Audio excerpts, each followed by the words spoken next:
오늘 말씀은 하나님의 부르심에는 일찍 부르심을 받았든지 아니면 늦게 부르심을 받았든지 하나님께서 후회하지 않도록 해 주실 것이다 하는 말씀입니다. 하나님이 다른 민족들보다 일찍 부르신 민족이 있습니다. 바로 이스라엘 민족입니다. 이스라엘 민족은 4000년 전에 하나님의 부르심을 받은 아브라함의 후손들입니다. 얼마나 일찍 부르심을 받았습니까? 다른 민족은 어떨까요? 사도 바울에 의해서 복음을 받아들인 유럽도 길어야 2000년입니다. 미국은 어떻습니까? 미국 역시 영국의 청교도들이 개신교의 신앙의 자유를 위해서 미국 매사추세츠주에 도착한 해가 1620년이니 400년 되었습니다. 이스라엘에 비하면 10분의 1밖에 안 됩니다. 그렇다면 우리나라는 어떻습니까? 언더우드 선교사와 아펜젤러 선교사가 우리나라의 복음을 전하기 위해 인천에 내렸던 해가 1885년으로 길어야 135년이니 4000년의 이스라엘 민족에 비하면 정말 늦게 부르심을 받은 민족입니다. 이 세상 모든 민족들이 이스라엘 민족보다 늦게 부르심을 받았지만 이상하게도 먼저 부르심을 받은 이스라엘보다 구원받는 자들이 훨씬 더 많고 교회도 훨씬 많은 것이 현실입니다.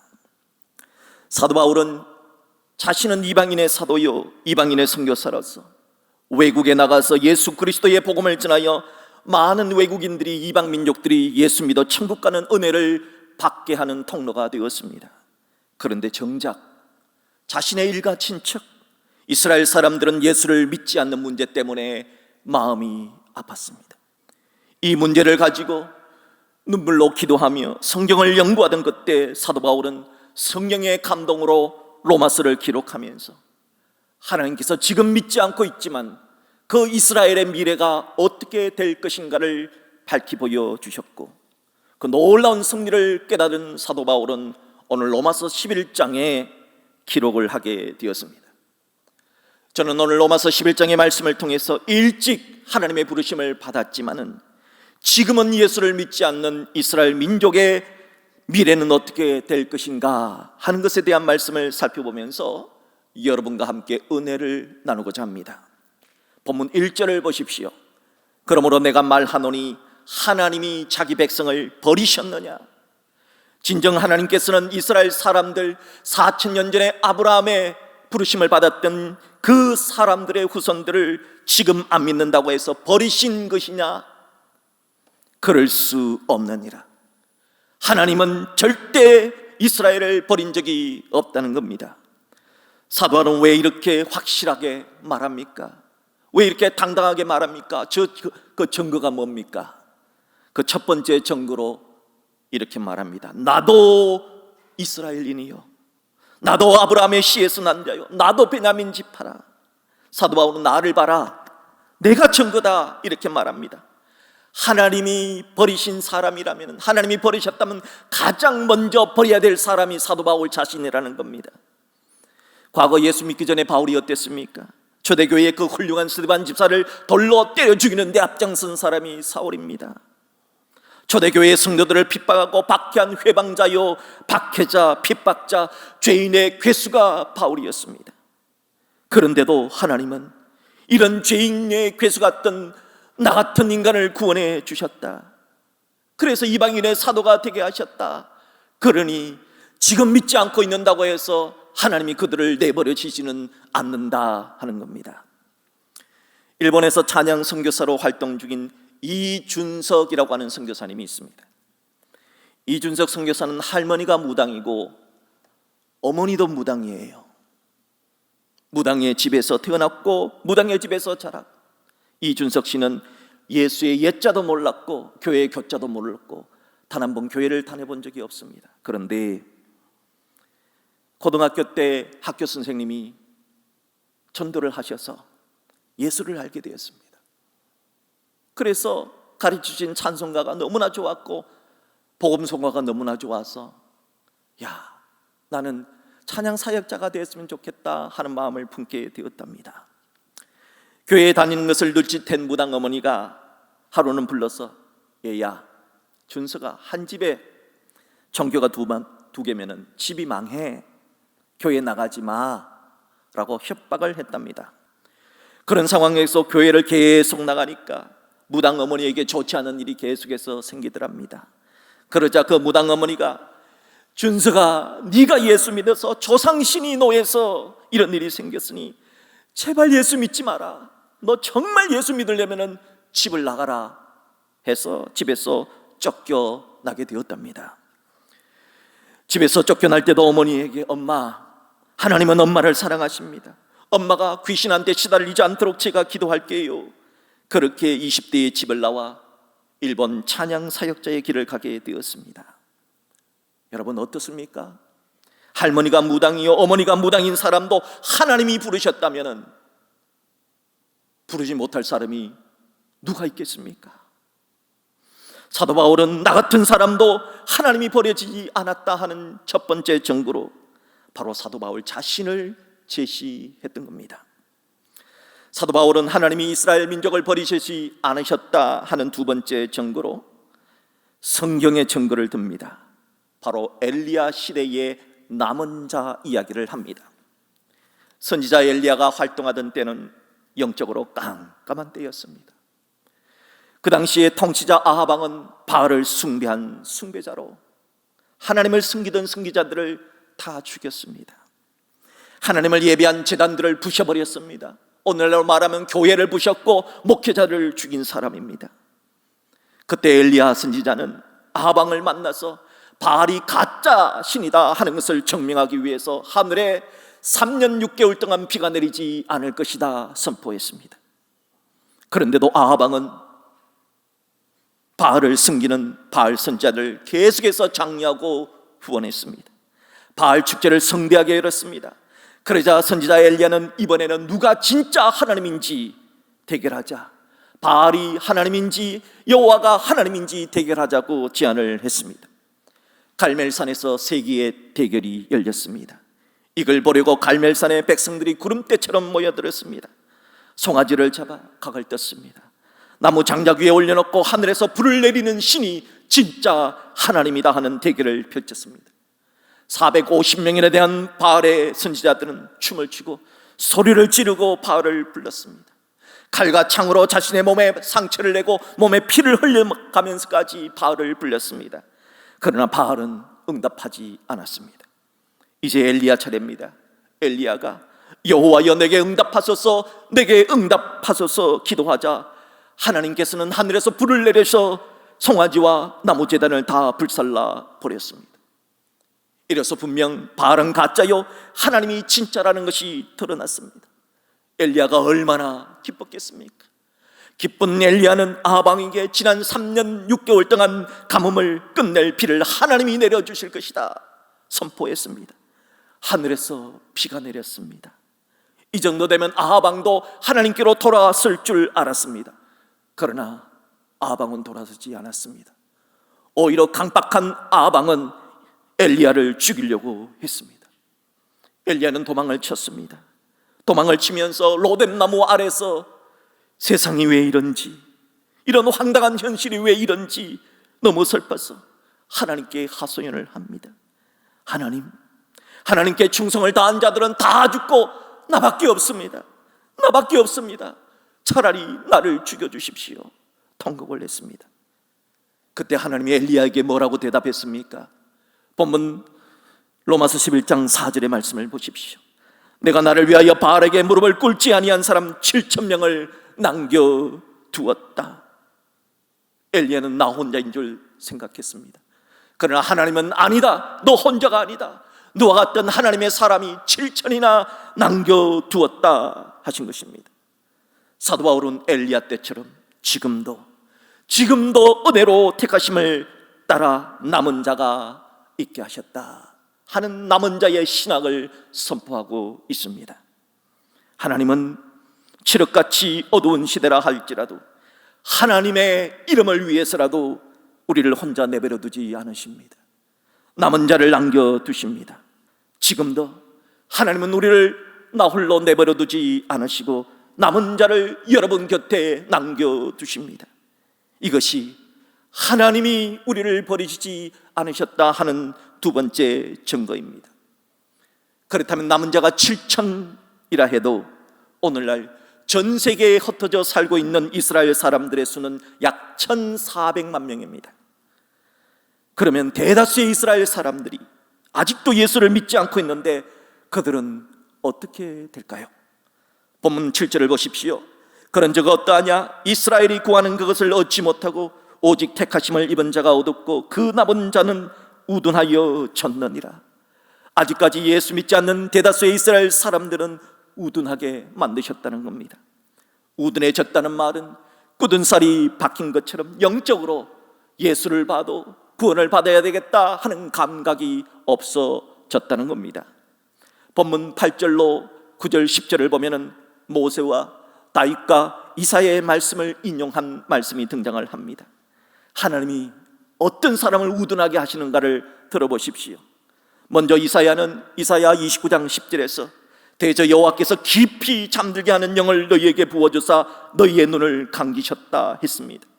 이 말씀은 누구에게 한 말씀일까요? 예루살렘을 침략한 바벨론 적군에게 하신 말씀입니다. 모세는 신명기 29장 4절에서 깨닫는 마음과 보는 눈과 듣는 귀는 오늘 여호와께서 너희에게 주지 아니하셨느니라. 이 말씀은 출애굽한 백성들에게 하신 말씀입니다. 이스라엘 백성들이 이집트에 노예 생활 400년 지내다가 출애굽을 했지 않습니까? 그때 출애굽한 이스라엘 백성들이 남자 장정만 60만이고 어린아이와 여자와 노인들을 합하면 200만입니다. 그런데 200만이나 되는 그 많은 사람 가운데 약속의 땅에 들어간 자가 누굽니까? 여호수아와 갈렙 두 사람입니다. 나머지 그 많은 사람들은 왜 무엇 때문에 못 들어갔나요? 광야에서 원망, 불평, 교만, 바로 원불교 때문입니다. 다윗 왕은 시편 69편에서 그들의 밥상이 올무가 되게 하시고 그들의 평안이 덫이 되게 하소서, 그들의 눈이 어두워 보지 못하게 하시며 그들의 허리가 항상 떨리게 하소서 저주의 기도를 했습니다. 이들이 누구일까요? 왜 차려진 풍성한 밥상이 도리어 올무가 되고 덫이 되라는 저주의 기도를 다윗이 했을까요? 그 사람들은 바로 대적자들입니다. 누굽니까? 하나님이 우둔하게 하신 사람들이 누굽니까? 하나님을 대적한 사람들, 하나님을 향하여 원망, 불평, 교만을 떨었던 자들에게 하나님이 그리 하셨다는 겁니다. 그렇다면 하나님은 왜 그렇게 하셨을까요? 왜 다수의 이스라엘 사람들을 우둔하게 하셨을까요? 목적은 뭘까요? 그 이유는 뭘까요? 여기에 하나님의 신비한 비밀과 놀라운 섭리가 담겨 있습니다. 다 같이 본문 11절을 보십시오. 그러므로 내가 말하노니 그들이 넘어지기까지 실족하였느냐? 다수의 이스라엘 사람들이 실족했다고, 지금 믿지 않는다고 구원받을 가망성이 전혀 없다는 말이냐? 여기에 대한 답은 뭘까요? 그럴 수 없느니라. 그럴 수 없다는 겁니다. 지금 믿지 않고 있지만은 그들 구원받을 가능성이 있다는 겁니다. 어떻게 해요? 어떻게 그 사람들이 지금 예수를 믿지 않고 있는데 어떻게 그 사람들이 구원받을 가능성이 있을까요? 그들이 넘어짐으로 구원이 이방인에게 이르러 이스라엘로 시기나게 함이니라. 먼저 하나님의 신비한 계획은 다수의 이스라엘 사람들이 복음을 거부해서 복음이 이방인에게 전해지게 된다는 겁니다. 이스라엘 사람들보다 이방인이 먼저 구원받고 먼저 천국 들어가게 된다는 겁니다.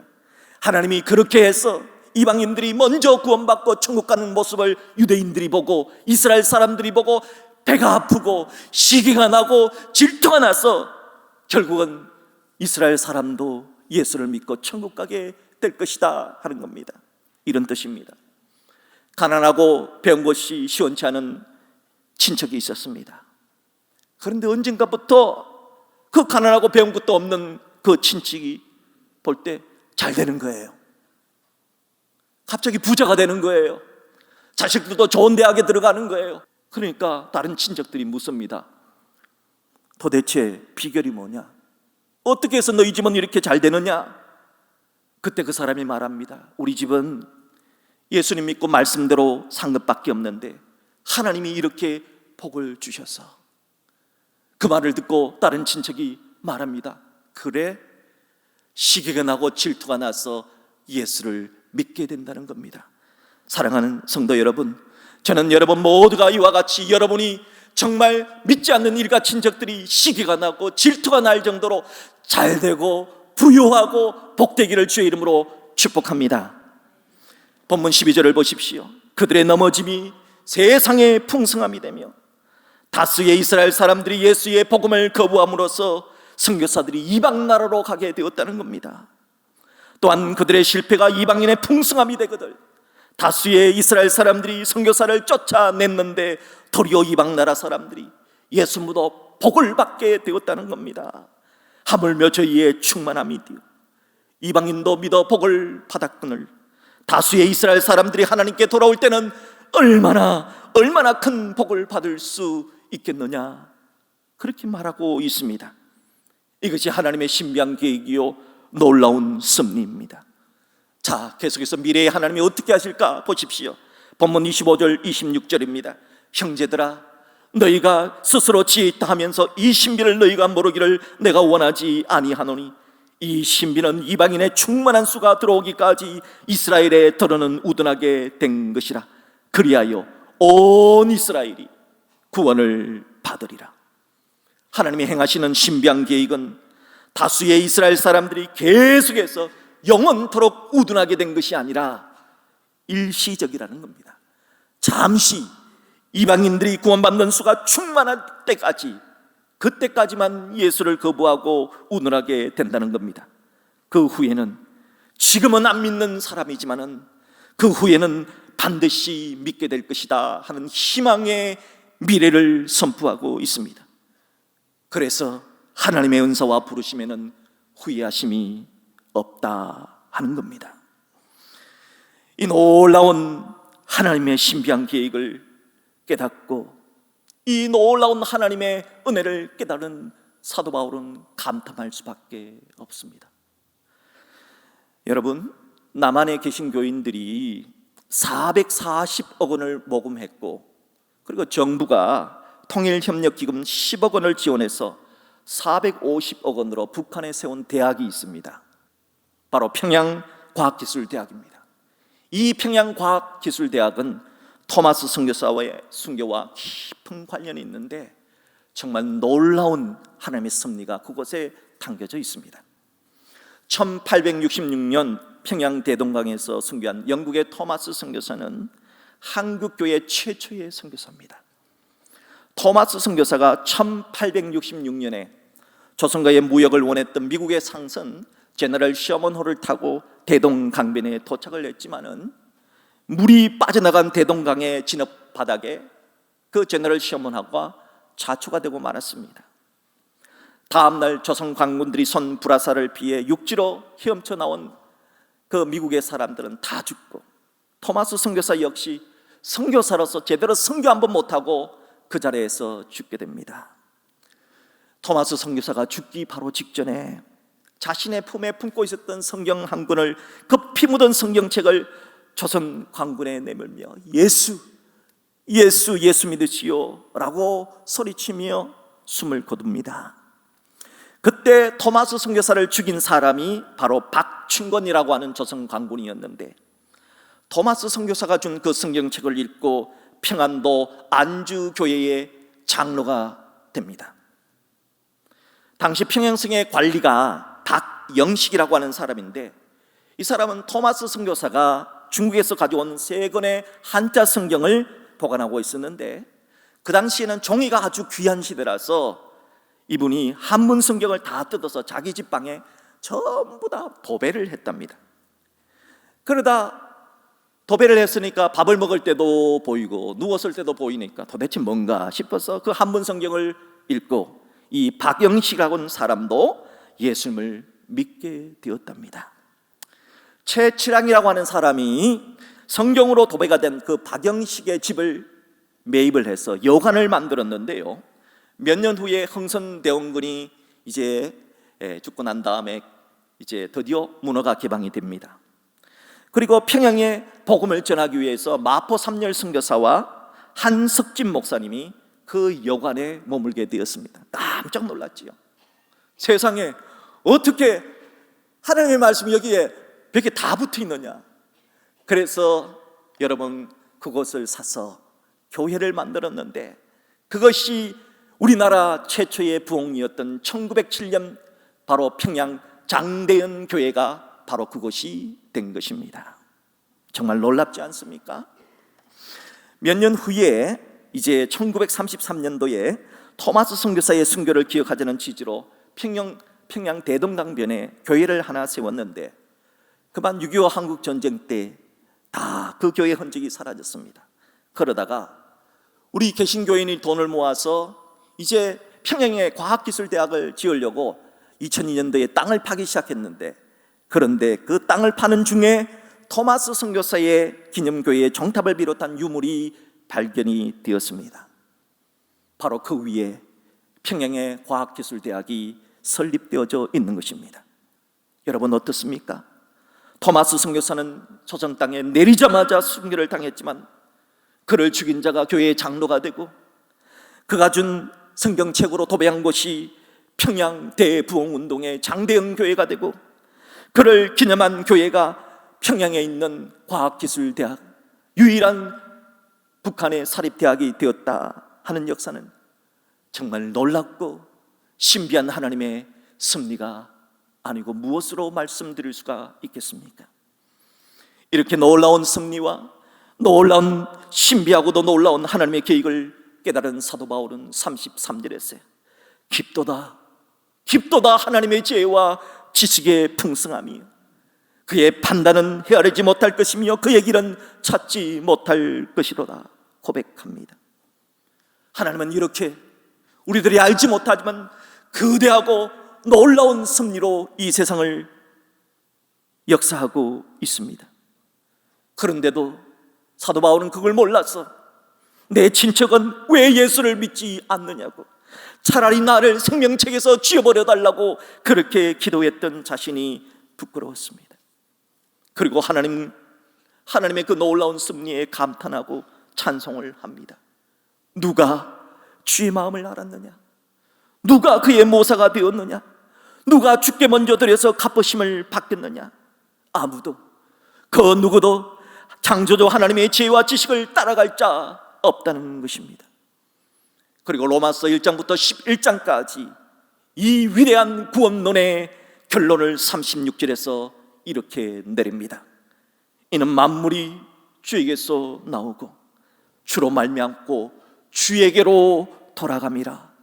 그에게 영광이 세세에 있을지어다. 아멘, 아멘, 아멘입니다. 우주 만물에 시작하신 분도 주님이시요, 우리들의 인생을 시작하신 분도 주님이시요, 우주 만물의 끝을 맺을 분도 주님이시요, 우리 인생의 끝을 맺을 분도 주님이십니다. 구원의 시작도 구원의 끝도 주님이 주관하십니다. 그러므로 우리가 남들보다 조금 일찍 믿었다 해서 지금 믿지 않는 사람들을 바라보며 무시하고 교만 떨지 말아야 합니다. 원가지인 이스라엘도 아끼지 않고 잘라버리셨다는 것을 안다면 낮은 마음으로 겸손하게 살아야 합니다. 그리고 다만 하나님의 놀라운 섭리를 믿고 하나님의 신비한 미래의 계획을 믿고 믿는 자답게 오늘도 내일도 하나님께 영광을 돌리며 사는 삶을 살아야 합니다. 사랑하는 여러분, 이제 이번 한 주간도 여러분 삶의 각자의 처소에서 비록 어두운 인생의 골짜기를 지날지라도, 비록 코로나19로 인해서 힘들고 어려울지라도 하나님 나에게 맡겨주신 그 일을 묵묵히 잘 감당하고 믿는 사람답게 살아내는 우리 모두 되어서 하나님께 영광을 세세 무궁토록 돌리는 우리 모두가 되기를 주님의 이름으로 축복합니다.